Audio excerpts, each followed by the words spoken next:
Oke, di sini di video kali ini saya ingin menjelaskan deteksi penipuan online menggunakan model machine learning berbasis ensemble learning untuk peningkatan keamanan cyber. Sebelum saya melanjutkan video ini, izinkan saya memperkenalkan diri terlebih dahulu. Eh, Nama saya Dewan Nyoman Prasista Mahadana dengan NIM 2023314045, jurusan Teknik Informatika di mata kuliah Metodologi Penelitian. Oke. Latar belakang perkembangan teknologi digital dan sistem transaksi daring yang telah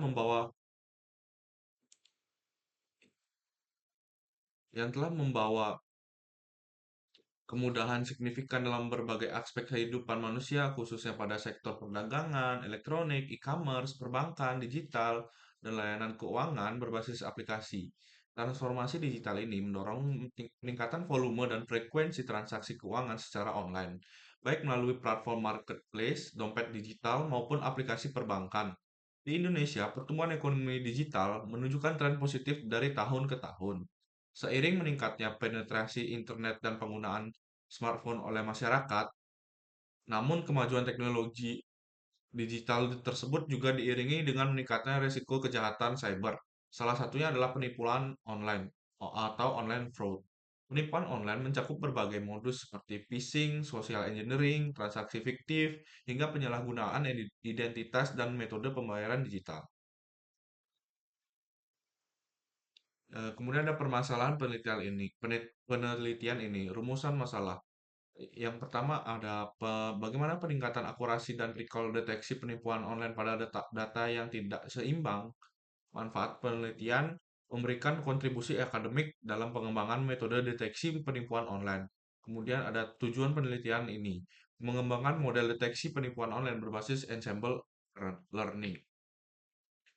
Yang pertama kemudian ada landasan teori. Penipuan online merupakan tindakan kejahatan cyber yang dilakukan dengan memanfaatkan sistem digital untuk memperoleh keuntungan secara tidak sah. Dalam konteks e-commerce, penipuan dapat terjadi dalam berbagai bentuk, seperti transaksi palsu, penyalahgunaan akun, dan manipulasi pembayaran. Machine learning adalah cabang dari kecerdasan buatan yang memungkinkan sistem untuk belajar dari data dan memuat prediksi atau keputusan tanpa diprogram secara eksplisit. Algoritma machine learning banyak digunakan dalam bidang keamanan cyber karena kemampuannya dalam mengenali pola kompleks pada data berskala besar. Yang kemudian ada kerangka pemikiran. Pemikiran ini menggambarkan alur logis dalam penyelesaian permasalahan penelitian. Penelitian diawali dengan identifikasi permasalahan tingginya tingkat penipuan online pada transaksi e-commerce. Selanjutnya, dilakukan pengumpulan data transaksi yang relevan.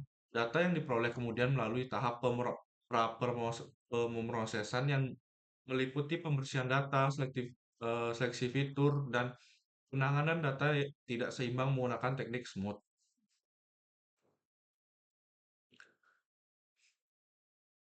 Setelah itu, data digunakan untuk membangun beberapa model machine learning, yaitu Random Forest, XGBoost, dan Like GBM.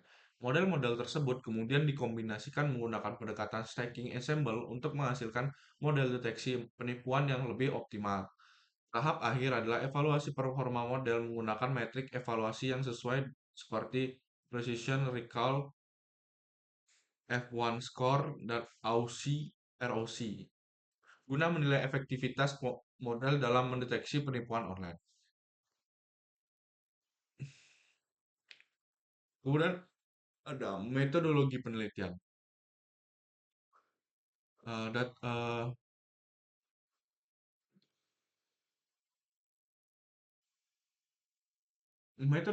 Metodologi penelitian,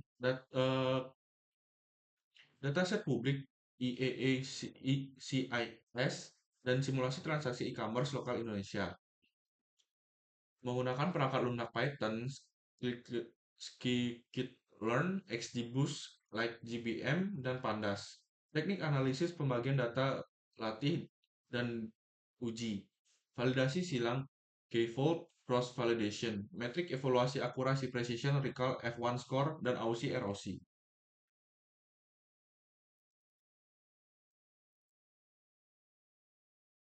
Kemudian ada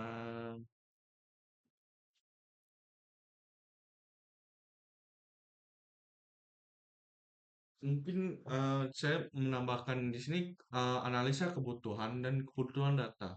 Dataset publik seperti SEC Fraud Detection Dataset. Data tersebut mencakup transaksi seperti nominal pembayaran waktu transisi, metode pembayaran, lokasi, dan label kelas, fraud atau non-fraud. Data ini diperlukan untuk melatih dan menguji model machine learning dalam mendeteksi penipuan online. Ke perangkat-perangkat yang dibutuhkan yaitu contoh seperti perangkat lunak, yaitu sistem operasi Windows atau Linux berbahasa pemrograman Python, library dan framework pendukung antara lain NumPy, Scikit, Flexibus, dan LikeBM. Kebutuhan perangkat keras yaitu seperti prosesor minimal Intel Core i5 atau setara, RAM minimal 8 GB, penyimpanan minimal 256 GB.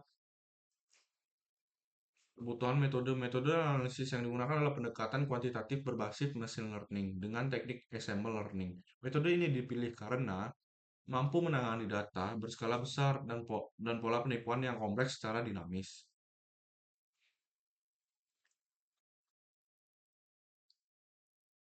Kemudian ada ja- eh, jad- eh, mungkin saya akan menjelaskan sedikit perancangan penelitiannya.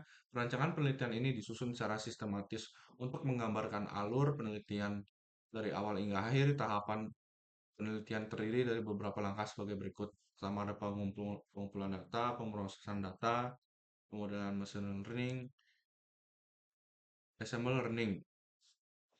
Metode yang digunakan untuk mendeteksi penipuan online ini yaitu ensemble learning. Model-model yang telah dibangun kemudian dikombinasikan menggunakan teknik stack ensemble learning. Teknik ini bertujuan untuk memanfaatkan keunggulan masing-masing model sehingga menghasilkan prediksi yang lebih akurat dan stabil. Kemudian yaitu evaluasi model. Tahap terakhir perancangan penelitian adalah evaluasi performa model menggunakan data pengujian dan metrik evaluasi yang sesuai dengan karakteristik data tidak seimbang. Yang sekiranya terakhir yaitu ada jadwal penelitian. Jadwal penelitian ini digunakan dalam 4 bulan, satu semester akademik. Tahapan dimulai dari studi literatur, pengumpulan data, pemrosesan data, pemodelan. Oke, kali ini saya menambahkan jadwal penelitiannya. Yang pertama ada studi literatur, yang dimana dilakukan di bulan pertama, pengumpulan data yaitu dilakukan bulan pertama dan bulan kedua, pemrosesan data yaitu di bulan kedua dan bulan ketiga, pemodelan machine learning yaitu di bulan ketiga, evaluasi model yaitu dilakukan bulan ketiga dan keempat, penyusunan laporan yaitu dilakukan bulan keempat. Mungkin sampai sini video saya. Jika ada kesalahan, kekurangan, mohon dimaafkan. Sekian, terima kasih.